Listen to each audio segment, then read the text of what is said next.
crime, RCMP, just gave an update yesterday on Lilly and Jack Sullivan. And yeah, we have an interview with step-grandma Jamie coming out on, I believe, CBC, Nova Scotia News, tomorrow, early in the morning, allegedly 6 a.m. Welcome, everybody. Let's get started on this. We're just going to have an open discussion. I don't have a lot to I'm going to show this and I'll be honest. I'm always honest, but I'm going to start this off with the truth because we don't have much of that. We've heard all their stories, but we haven't heard the truth because the truth doesn't change, right? So we have 2 missing kids, but everybody's lying. So if there's deception in a case of missing children, then we have those that are obstructing the truth of what happened to the children. And anytime we have an obstruction of the truth when it comes to missing children, and it comes from those that are the closest to the children or were there when the children went missing, then we have something that mystifies us all. But what it usually means, doesn't always, what it usually means is that there was some sort of mishap that resulted in a cover-up. Now, I don't believe that this little precious Lilly and Jack, Lilly who's only 6 and Jack who's only 4, had something planned against them. However, I do believe there may have been an accident, and we're going to talk about something that isn't very often discussed, and that the people are assuming that whatever happened to one child happened to the other as well. However, it could very well have been that something happened accidental that harmed one child and resulted in a accidental death, if you will, or even didn't plan for a bad thing to happen, but the circumstance would allow it, like rugs or violence, right? Somebody lashing out, not meaning to take a life, but lashing out, we don't know. But it doesn't mean that both children shared the same fate. And in that, I've begun to just ask a question. Now, this is going to be controversial, and I'm not sure how I feel about it, but the question needs to be asked, okay? And the question is very, very important. Could both scenarios be true? What in the world are you talking about, Mama D? What both scenarios? Well, everything today is speculation. Everything is rumors. Everything is lies that we've been told. We have not got a stake in the ground to begin to, literally, this is where we start and pound that stake in the ground and go, here's the moment. Or do we? Because RCMP does state that on camera, Lilly and Jack were seen with Daniel, with Malaya, and the baby the day before they were reported missing. So that's the only hard thing that we have. Now, Lily's blanket has been a huge topic, which has been sent off, according to the newest update from RCMP, by the forensic team to be forensically analyzed. The analysis of this blanket will test it for blood, spit, semen, human cells, skin cells, pee, the soil, and anything on it. Like, they will liquefy this blanket, and if there is somebody unfamiliar to the children's DNA on there, they'll get it. And if it was used on the deceased children of any way, that will be learned. So that's huge. That's really big. What else? Because we heard rumors, speculation. The undies were found and that they had BLOOD. Now everybody jumped me when I said this. Like, oh my God, where are you coming up with this info? I'm telling you now, I got it from a good source that was found near a water bottle and a blanket. Everybody jumped me. There was no water bottle found. Now we're finding out, even from Daniel himself, that indeed that was part of the finding with the blanket. Now what's interesting is all this information from the stepmother, Janie. She explained she was on the four-wheeler with Justin, Daniel's brother. So his mother, Daniel's mother and brother are on the four-wheeler. He's by himself on the trails walking, right? Where is he?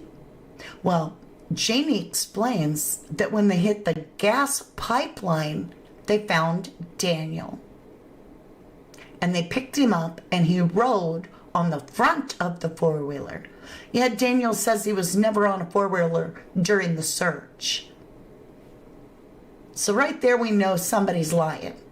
Because even if you rode on the front, you still were on a four-wheeler, an ATV, or a bike, as Janie calls it.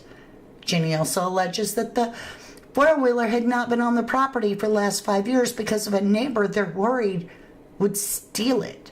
Daniel refers to the neighbor that made this alleged claim of a party as to take the heat off himself, meaning the neighbor lied to take the heat off himself. Something's wrong here. That neighbor claims they didn't even know that there were children. So when it all boils down to it, we can only go back to when Lilly and Jack must have been, and again, this is all speculation. They had to have been in the back seat of the car. They couldn't have been in the front, both of them, and no, they had to be in the back seat of the car. So how clearly were they seen? Were they napping like Madeline Soto, who wasn't napping, who was caught on camera with her head tilted over her shoulder, and then later found out that she wasn't alive at the time, that she was being driven around by her stepdaddy? Were they both moving in the back seat? We don't know what context that these children were seen on camera. But I will tell you this.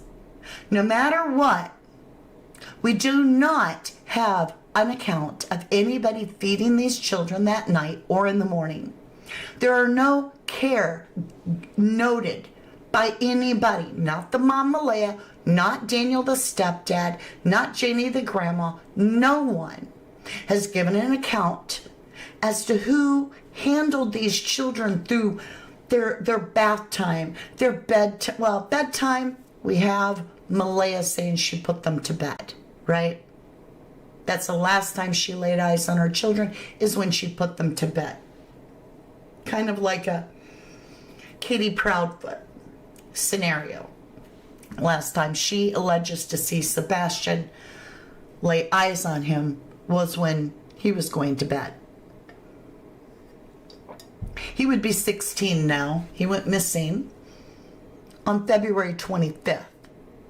For a while there on Sebastian's case, they actually thought it was February 26th until everybody had to get on the same date because YouTubers like the last time he's seen by an independent witness was at Texas Roadhouse restaurant, and that was on the 25th.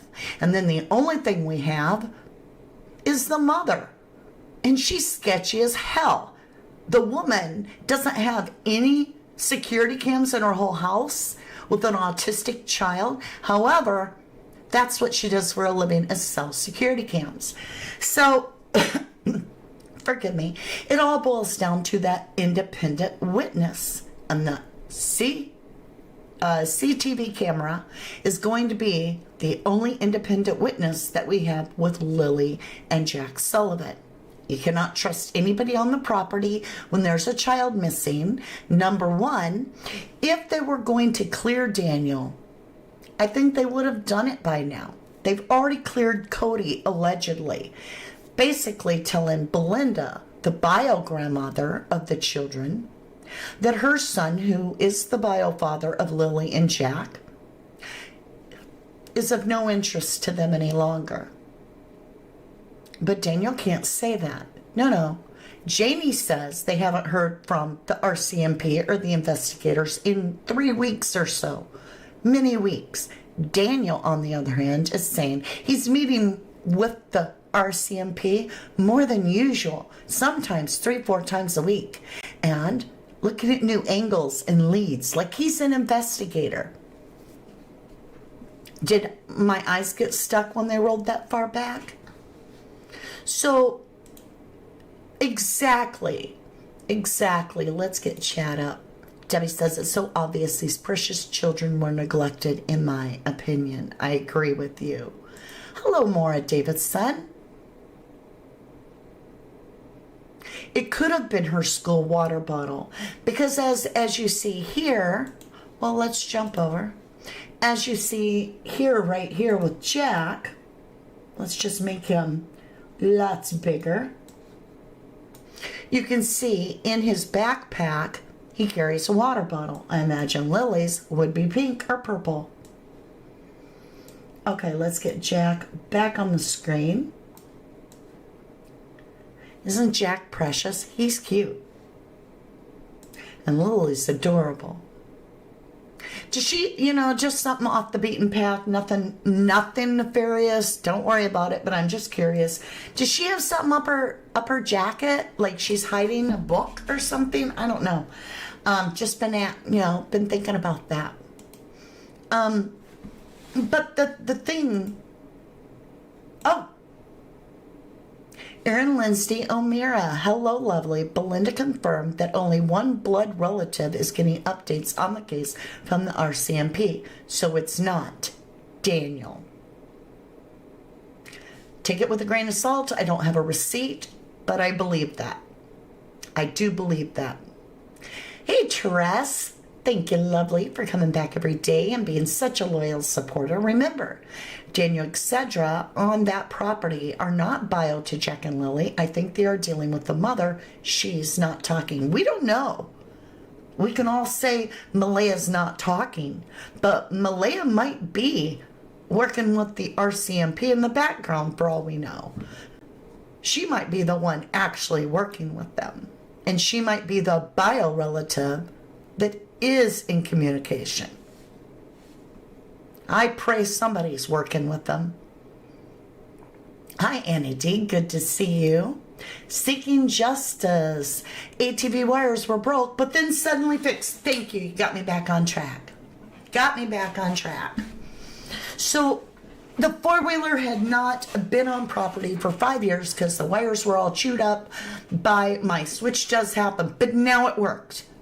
All of a sudden it worked. And not only did it work, but check this out. The comment that Jamie shared was about being on the four-wheeler. Her and Justin had took off and were on the four-wheeler all day. They came across Daniel on the gas pipeline where they picked him up and they drove him to his friends and dropped him off. Well, that's convenient because that's where we find a boot print that the dogs themselves don't even pick up a scent from Lily and Jack. And it's so we've been asking, is it planted? Is the boot print planted? Because why wouldn't it have the person wearing it scent? And yes, it's a child's boot print on a gas pipeline. Then we have a blanket right near the area, allegedly. And now Daniel's saying it was a full-size blanket and that water from the night before, the rain from the night before, should have weighed the blanket down and it should have fallen out of this tree. I've went camping many a times. Now, depending on if this is a quilted blanket or a little blanket, I've thrown towels up over limbs of trees to dry out. We've had rain. The towels were still in the trees, just dripping wet. So he's suggesting that he was the hero. He found the rest of the blanket. Yeah, he says it's a full-ass blanket, a full blanket. You can go watch Justin with Clutch Them Pearls. He's got the statement. I've got it. I've got a screenshot of it, but I forgot to grab it. But he says it's a full-size blanket. Over there, he said that. But yet, he's calling the RCMP saying the rest of the blanket's in the garbage. So how can it be a full blanket and be half in the garbage? It's all lies. The only thing that we have in this case, and I'm so sorry to open up this big-ass can of worms, but the last time that these kids were seen alive was in New Glasgow. And that's the truth. By an independent source, which is a camera. So, if you take away everything that Janie said, and everything that Malaya said, and everything that Daniel said, and you just whitewash the whiteboard, and you start fresh, the question becomes, did something happen to one child on the way home, or while they're out and about, not necessarily on their way home, but out and about, maybe at a friend's house, maybe they stopped off somewhere. Did something happen to one child and the other child became a vulnerable witness? Did somebody have car trouble? Tempers get flared. They're angry. Tempers got lost. Somebody lashed out. Maybe Lily let go of one of those screams and it was more than one of the parents could handle. And there was a strike, because we know without a shadow of a doubt that one punch can kill a child. Harmony Montgomery is absolutely the proof of that. One punch, and she was no more. And again, if somebody lost their temper because they weren't getting along and there was a lot of fighting, right? These people, you can see how they like to fight. They're in it up to here. They ain't talking about their missing nephew, their missing stepkid. They're not talking about their missing grandbaby, unless you're Belinda, then you are. But no. You're talking more about the worry of what your big dog is going through, if you're the step grandma, and the hell the dog's been through. You're talking more about what other people are saying and what actions they're taking. And it's like a food fight in a school cafeteria.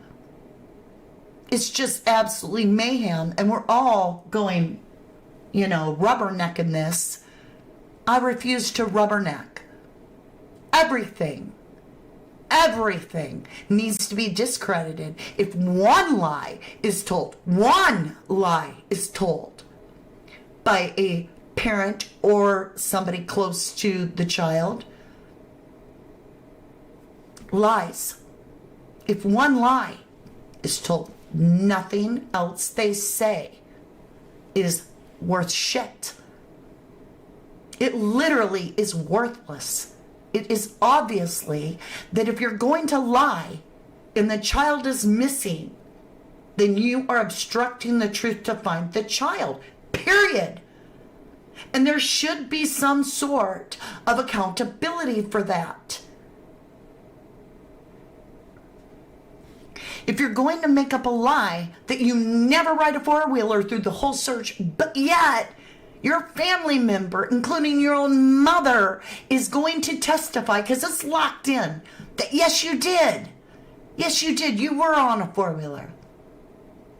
And then, do we even dig into why Daniel's not allowed to touch a four-wheeler and why Malaya is having to drive his lazy ass to work and back home again? Why is everybody having to drive Daniel everywhere? Why is Janie saying, oh, believe me, Daniel will never touch my four-wheeler. No. What? He's a grown-ass man that people are trusting children with that can't get his ass to work and back on his own and ain't allowed to even touch his mother's four-wheeler? Yeah, he drove far away to look for the kids, right? First thing I did is jump in my truck. First thing I did is drive down the road. Looked in the culvert, blah, blah, blah, blah. As if the kids had, a Barbie Hot Wheel in the background that they could have jumped in and scooted down the road on fast, right? Instead of looking where you're going to look, which is right here where children, little tiny short legs have been, and you're going to work your way out. So sure, you're going to start in the house and you're going to be winding your way back out because you're going to circle it and make it bigger and bigger and bigger. You're not going to get in your car and just take off in one direction faster than the kids could go and think you're of any help. Not unless you're as dumb as a box of rocks. Like a bucket of hair. What the hell are you going to do with this? I mean, it's two stupids with two O's. I said it yesterday or the day before. So here's the thing. Let's get this case back on track. Who gives a flying fig what Daryl O'Grady, Mr. Whatever, said?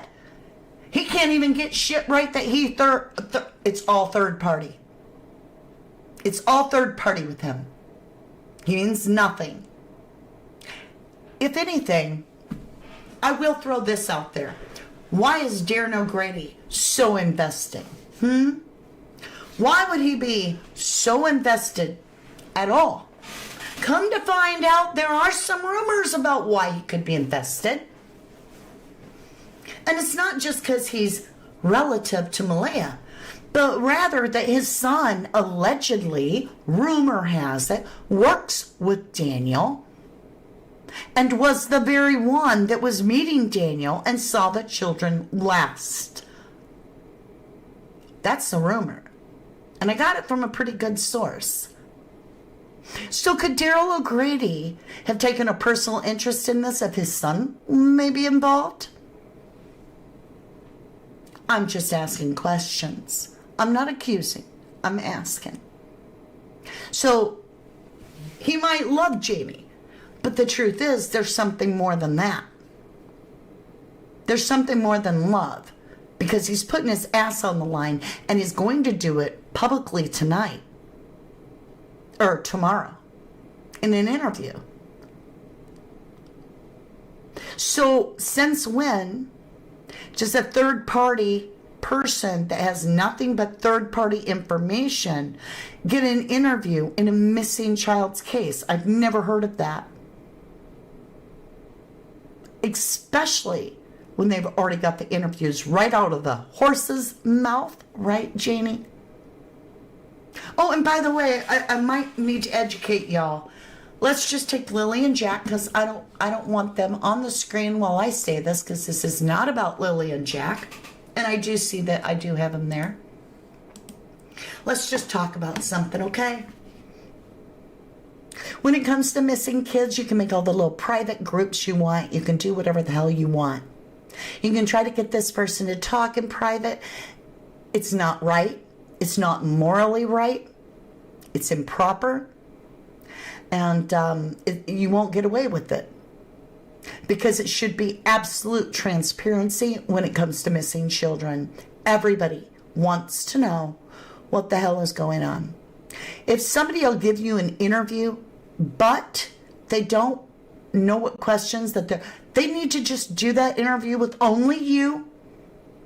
And you can come out and present it to everybody. But playing these damn games behind a wall and saying some people can know and some people can't, and we'll block you this and we'll block you that, that's called leverage. And that's ridiculous. And it's wrong morally. It makes me question your ethical means of what you really are doing for Lilly and Jack. You're not going to get away with it in true crime. There is no privacy. We all stand by a code of honor, of transparency. Now, I'm not like everybody else. On my channel, I'll tell you right now, I will not protect your privacy if you give me a tip. If you give me one thing about these kids, I will call the RCMP. Anything. If I hear it, I will tell it. If I see it, I will say it. However, I don't always tell the public when I call a tip in.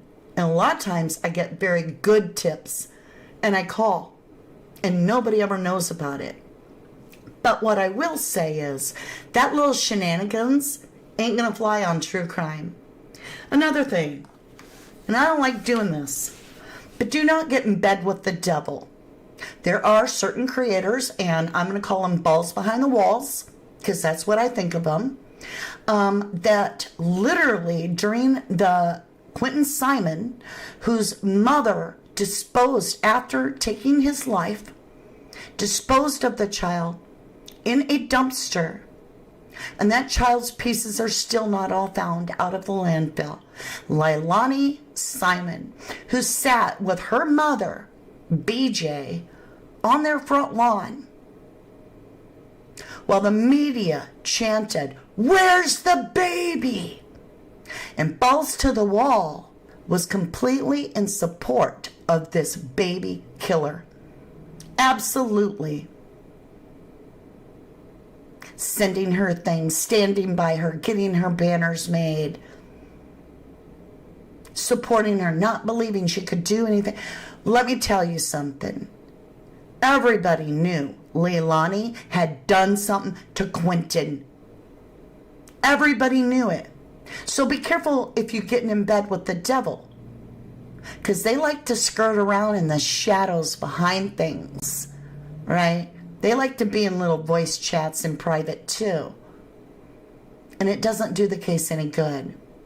Actually, it causes discord and division amongst us true crimers when we need to stay together. We need to focus. The children are our focus. That's for true crime. So be careful who you're getting in bed with. Do a little research. Ask some questions. When it does come to the vulnerable witness of Lilly and Jack, we must consider that it is possible one child witnessed something.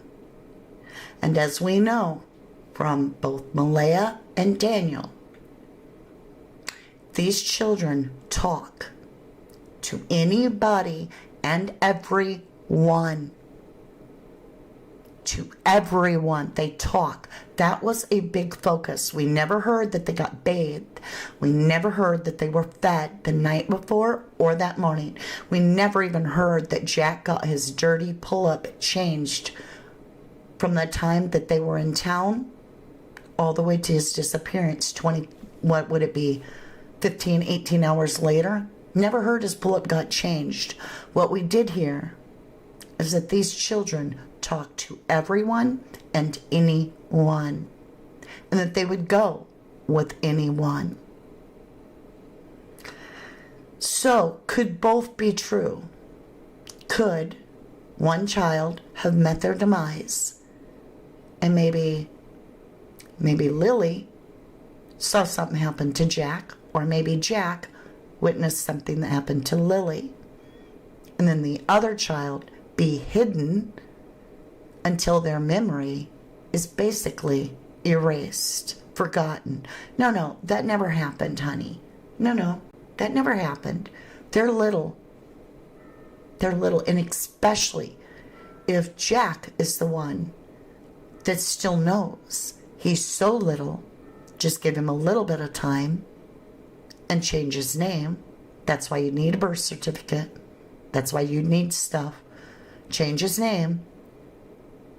He's only 4. By the time he's 7 or 8, he may not remember anything. It'd be safe to bring him out as John. This is John. We're going to start him in school a little late. But look, that's his name. You can see his birth date. You can see his name. He's not Jack. He's got dark hair now. He looks a lot like that little boy. Yeah. No. Just asking you. Could he have been given away to a family far off within the band that wanted to have their own child, that would raise him, knowing that they couldn't bring the sister back. I'm not saying I believe this theory, but it has to be asked. Did they suffer the same fate, or both children passed? All we know is that they were last alive on Thursday, and we have an independent witness, a camera for that.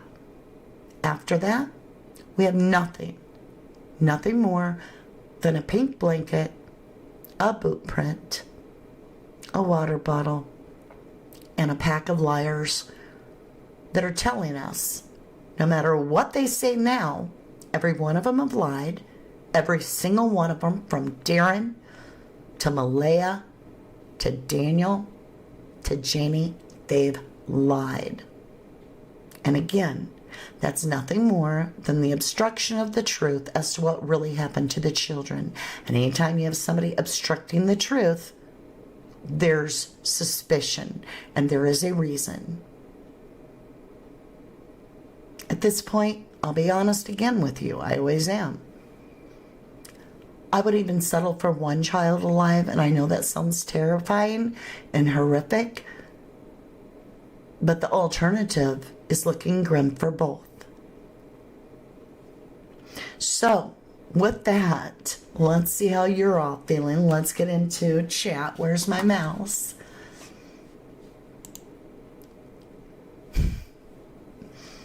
They've totally dropped the ball and failed these two babies. I hope not. I hope they're on it hard and heavy. Yes, I'm on the East Coast, love. Not that rapid.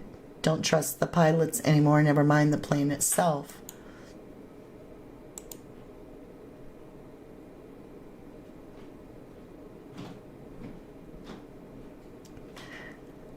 Right, Joyful, a pack of wolves.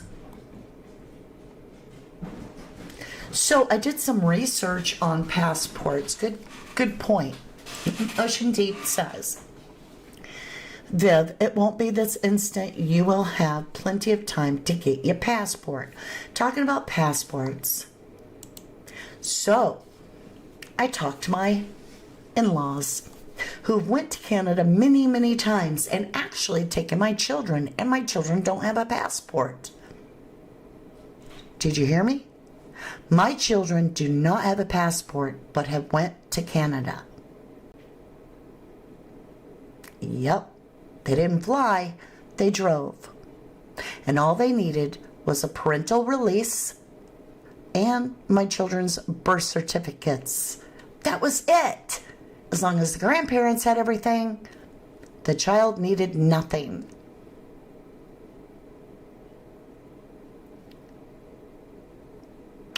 So I'm just leaving that sit there for you. No passport needed on a little baby kid.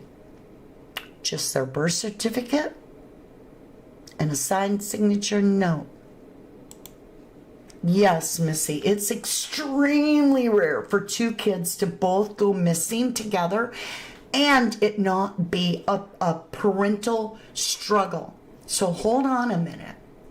It's not weird for two kids to go missing together. We even had 3 sisters go missing together, the Decker girls, which ended horribly tragic. It's not rare for 2 missing kids to go missing together. But it's very rare that they would go missing and one of the parents not have them. In other words, a parental discord, and so 2 kids go missing. But in this case, both parents are alleging that they were together when those kids go missing, and their separation happens after the kids. Malaya could not even look at Daniel. What did he do, in my opinion? I'm asking. Yeah, true.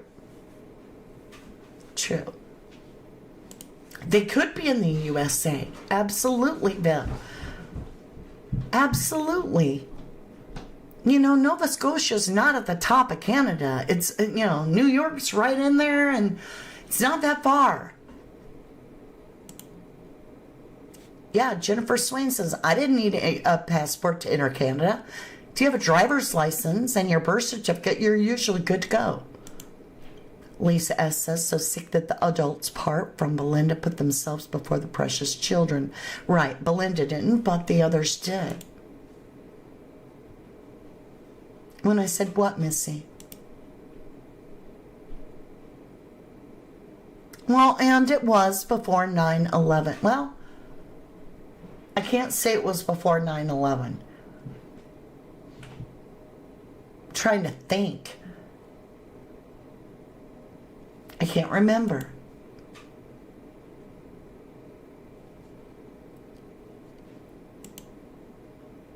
Okay, another person, Andrea, I've crossed in the U.S. many times, just a birth certificate and my driver's license.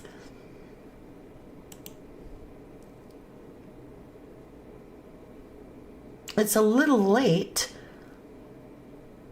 It's a little late for the bolo for kids at exits. But thank you for sharing. Thank you for sharing, Joe Neal. Missy, does anyone have a stapler for me? I can't find it. Oh my God. Oh my God. Stupid with 2 O's. No missing posters were hung up until that damn stapler got found 2 months later, even though 2 kids are missing. Not only did you can't find your 2 kids, you can't hang up posters because your stapler's missing, but now you got a stapler. Do you know you don't even staple the missing posters? You pin them. Laura, I think the kids need a passport leaving Canada to the U.S. My friend's kids got passports, but notes are also needed, if not with parents. My kids returned home without it. My kids were let right back through without it. Wouldn't that have been something? We'll let you in without a passport, but you have to have a passport to go home. It didn't work that way, hon. My kids came and went without a passport. Parental note, right? I had to write it all down, literally saying, yes, you can take my kid with you. And all they needed was a birth certificate. That was it. Right? Seeking justice. Excellent point. The fence Mama D. The mother said she fixed it, but D helped her, then left. He said he fixed the fence while Malaya put them to bed. Something happened then, in your opinion. See, I don't think they made it home. That's why, if these children made it home, we would have a backstory of what happened that night with the children, not just I put them to bed. What did they eat? What did they watch? What did they do? Did they get their hair brushed? Did they get their teeth brushed? Did they get a bath? Did they eat snacks? Did they get into a fight? Did they get hurt? There's absolutely zero backstory. And not only do we have the zero backstory, but these dogs don't even pick up the kids there. Like, it's not happening, y'all. It's as if the kids never made it back to that trailer. Could they have been taken, like something happened and they drove straight to the dad's?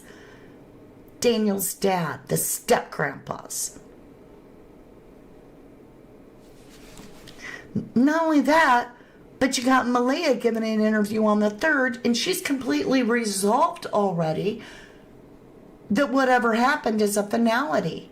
She's already got pain and sorrow and packing her shit in the next 5 minutes and leaving with the baby. And she's leaving everything behind. She's leaving her toothbrush. She's leaving her clothes. She's leaving every belonging behind, including her own car, to get the hell out of there. But she stops and she picks up 2 sweaters of Daniel's, a white one and a blue one.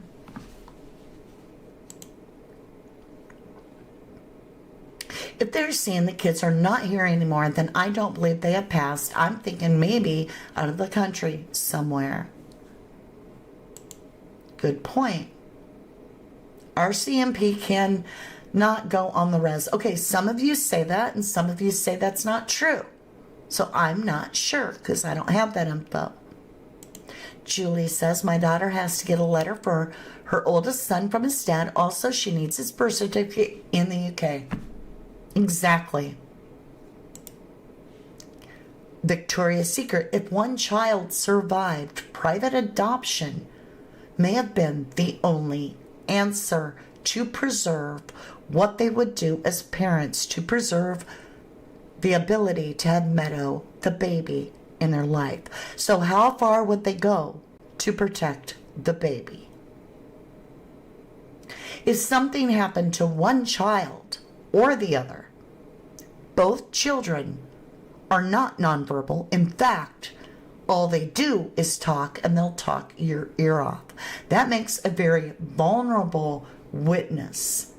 Could a private adoption, well, private abduction too, adoption have happened on the surviving child? They are young enough that if there's only one and they are adopted over time, they'll be able to return to society and may never remember any of this, especially if it's Jack that is the survivor. He won't remember any of it very soon.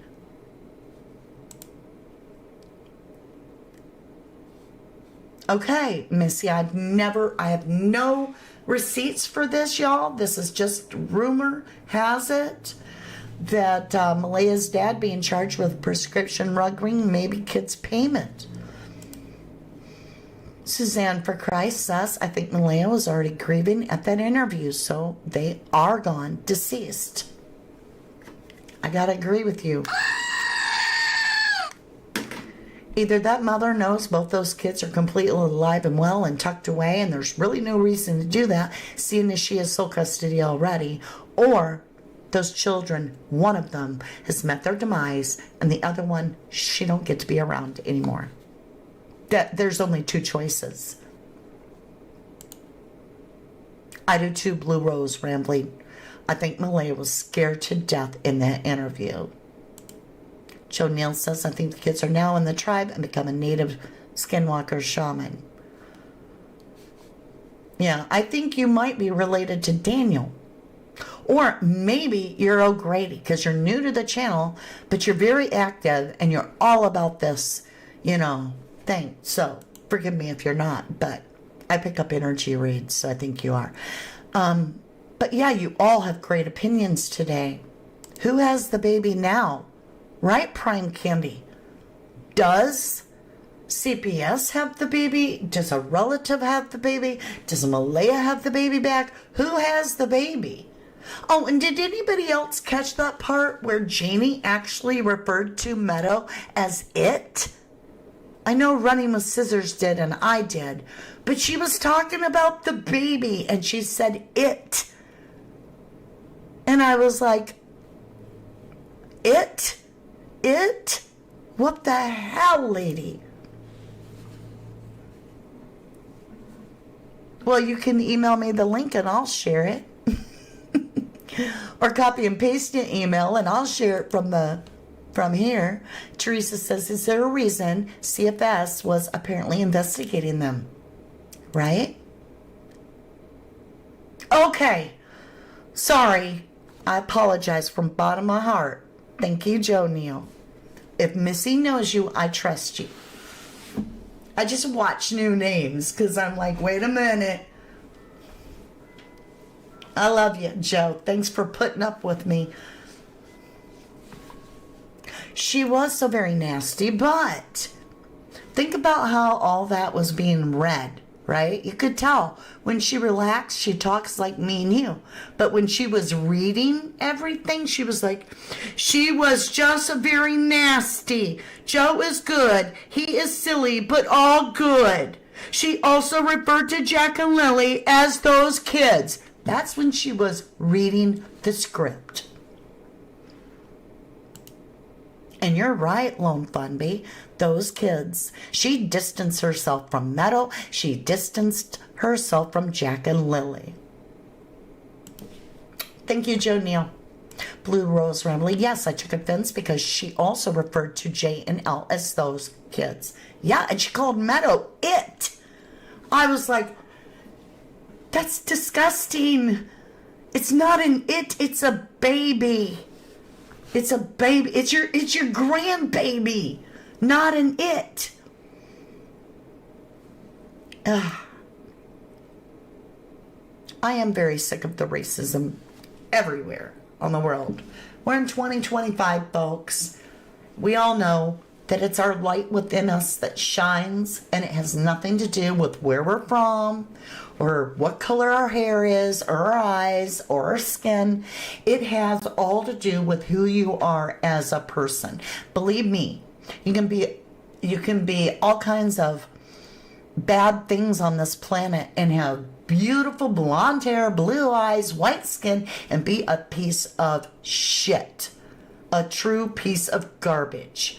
So, let the racism go, because it ain't going to help nobody. All right, you guys. It's Justin from Clutch. Hit the like button if you haven't already. Please subscribe and tap the notification. Never miss a moment he upload or live again. Thank you muchly from our beautiful Rach. We have a date to go over, and we're going to pull cards. If pulling your cards is not your thing, I love you. I will see you again soon. Next, we'll see what's coming next. I know I've got a big Jay Slater video in the works. I'm still getting details together. I'm basically getting a letter together for the inquest, but I want to share it with you guys in case you guys want to add to it, and I can go back and redo it, whatever. All right, so that's on the works, on the burner. But also, we have this couple interviews coming from O'Grady and from Janie, right? Instead of the truth train, it's the lie, lie, liar, pants on fire train. But the truth is, we're at ground zero. Those kids were last seen on camera the day before on May 1st. And so, I'm going to have to ask you guys this. Could one child be a vulnerable witness and been illegally adopted? Private adoption. Maybe not illegal, but private. So you wouldn't want that child found if you're the mother, because that child will tell everybody what happened. But yet you wouldn't want anything to happen to the child. So within your band, if you will, maybe there's an elderly, beautiful, wonderful couple that will raise that child forever as theirs and name that child John or name that child Lisa. And that child's memory will be wiped. But the other child got disposed of. How far would they have gone to protect their rights to Baby Meadow? That's the biggest question. How far would they really go? And did something happen out on that outing? Because we have no proof it didn't.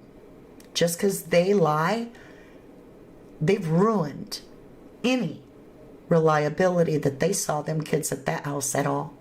And everything evidentiary suggests that those kids weren't on that property when they went missing. Because we have no backstory. The dogs aren't hitting. Leia seems resolved. She's trying to look down the driveway every chance she gets, right? I don't know. Let's get some energy pull on Malaya, and I will see you again very soon. I appreciate you very much. See you later, Susan, for Christ lovely. We're going to say a little prayer before we close. Have an awesome day, Just Mary. Okay, the passport. I'm telling you now, it would not be hard to get those kids across the border with a birth certificate and a written consent. All right, my loves, let's say that prayer for Lilly and Jack Sullivan. Pull your energy together with me. We're going to pray for the return of Lilly and Jack Sullivan, that we will get closure.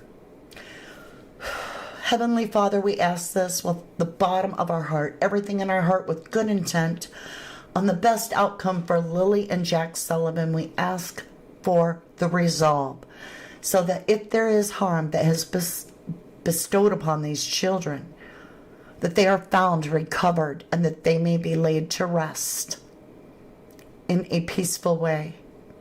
We pray that they are protected if they are still living and breathing, but that we do get the result, the answers that we need. We pray this with all of our heart. In Jesus' name we pray. Amen. Thank you so much for praying with me, and may today be the day. I love you guys. Let me get the outro going. Yes, Erin Lindsay O'Meara, I wish you absolutely the best.